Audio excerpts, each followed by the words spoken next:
तब जो है अ, भगवान श्री हरि से कहना कि मुझे पुनः सुरुचि माँ के गर्भ से जन्म दीजिए। सुरुचि ने अपने गर्भ को भगवान के दर्शन से भी ऊंचा बताया। ये अहंकार होता है व्यक्ति, कई बार अपने आप को विशिष्ट मानने लग जाते हैं।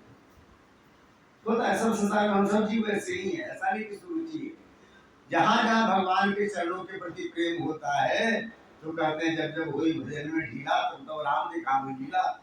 अनायास अहंकार होगा, अनायास बुद्धि अभिमान से भर जाएगी, अनायास ही हमारे जीवन में नाम कम होने लग जाएंगे, ये होने लग जाता है। सुरुचि ने वही बात कही है, तुम्हें मन में जाकर के तपस्या करनी चाहिए इसलिए। और जब वो सामने आए तो उनसे कहना कि मुझे सुरुचि माँ के गर्भ से जन्म दो तो तुम्हें पिता की गोद मिलेगी। ध्रुव को बात बुरी लगी, बेचारे दौड़ते हुए गए अपनी माँ के पास। बच्चे को जब देखा, क्रोधित देखा है, तो जोर जोर से धोखड़ी की तरह सांसें चल रही, पूछा क्या बात, कहीं गिर गए हो, कहीं चोट लग गई है, कहीं खेलने में किसी बालकों से झगड़ा हो गया? बोले ना भैया। फिर हुआ क्या? उन्होंने पूरी बात बता दी कि पिता की गोद में बैठने जा रहे थे, माता जी ने बैठने दिए। अब या तो होता कि सुनीति जी कहती कि बेटा ये तो ठीक नहीं किया, मैं भी तो राजा की पत्नी हूं, मेरा भी तो अधिकार बनता है, ऐसा कैसे?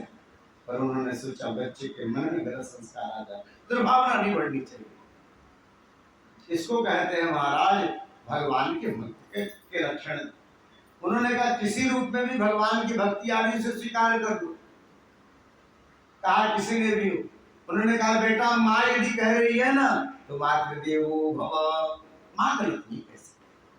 माँ ने कहा है यदि जंगल में जाके हरि का भजन करना चाहिए तो यह शरीर हमें भगवान के भजन के लिए ही मिला है, भगवान के भजन के लिए यह शरीर की प्राप्ति हुई।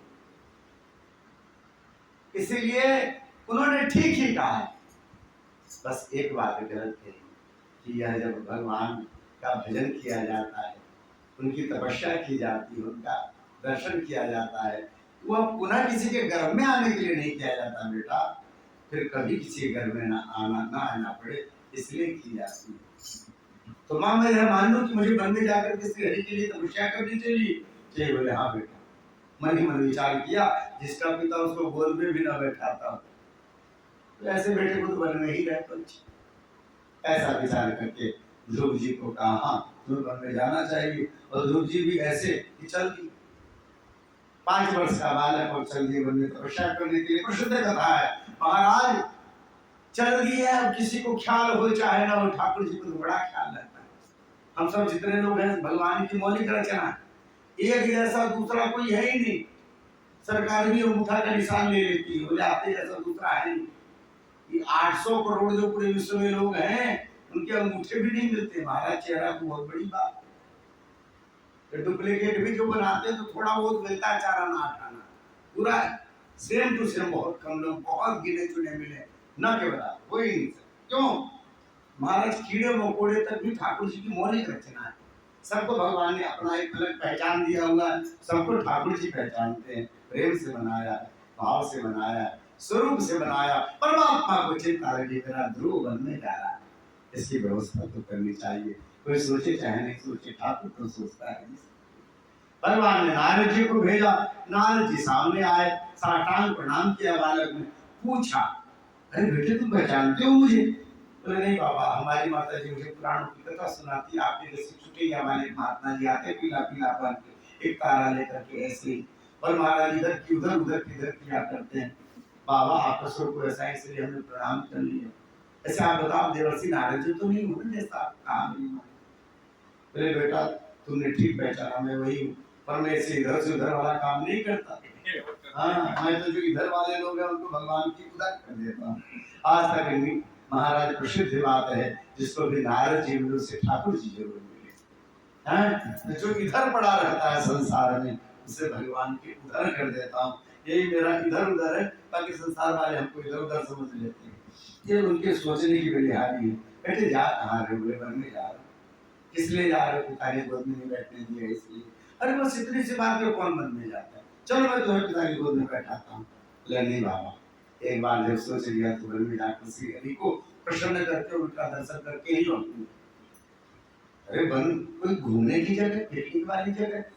अरे बड़े बड़े वहां शेर मिलते हैं, बाघ मिलते हैं, शाही मिलेंगे, सीधी चमड़ी आपकी ऐसे फट जाएगी कपड़े की तरह।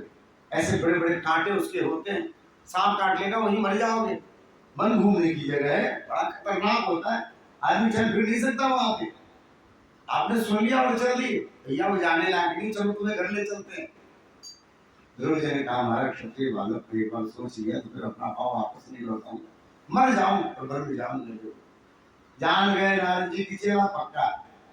उन्होंने 10 अक्षर मंत्र का उपदेश किया है, कानों में मंत्र दिया, दीक्षा दी, गले में तुलसी माला बांध दी, भगवान के दिव्य स्वरूप का वर्णन किया है। बेटा शुद्ध होकर के, पवित्र होकर के और तपस्या पूर्वक भगवान के इस दिव्य चतुर्भुज स्वरूप को अपने हृदय में धारणा बना करके ध्यान करते हुए इस मंत्र का जाप करना।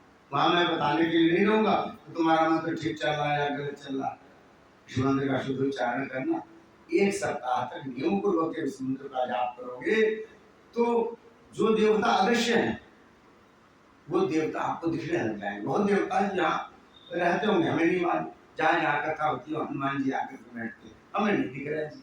जहाँ कथा होती है वहाँ अश्वत्थामा आकर के बैठते, भगवान की कथा हमें नहीं दिखते। पर बेटा जब इस साक्षर मंत्र का नियम पूर्वक आप जब करोगे तो आपको अदृश्य देवता सब दिखने लग जाएंगे। और जब भी दिखने लग जाए तो आप प्रसन्न होना है, वो समझना कि सिद्ध हो गया। बहुत लोग को मंत्र का थोड़ा सा भान होता है और जब भी वो भान होता है सोचते हैं तुम्हें सिद्ध हो गया। कई बार तो भगवान के पार्षदों को देखकर मुझे भगवान का दर्शन हो गया ऐसा भाव मानकर के लोग अपने आप को सिद्ध मानने लग जाते हैं। लोग कहते हैं कई बार भगवान के दर्शन हो चुके, भगवान के पार्षद बिल्कुल भगवान की तरह है, वही चतुर्भुज वही सब कुछ, खाली उनके हृदय में कस्तूर मणि और लक्ष्मी जी विराजित नहीं। तो भगवान के पार्षदों को देखकर भी कई बार सोचते हैं भगवान मिल ही गए।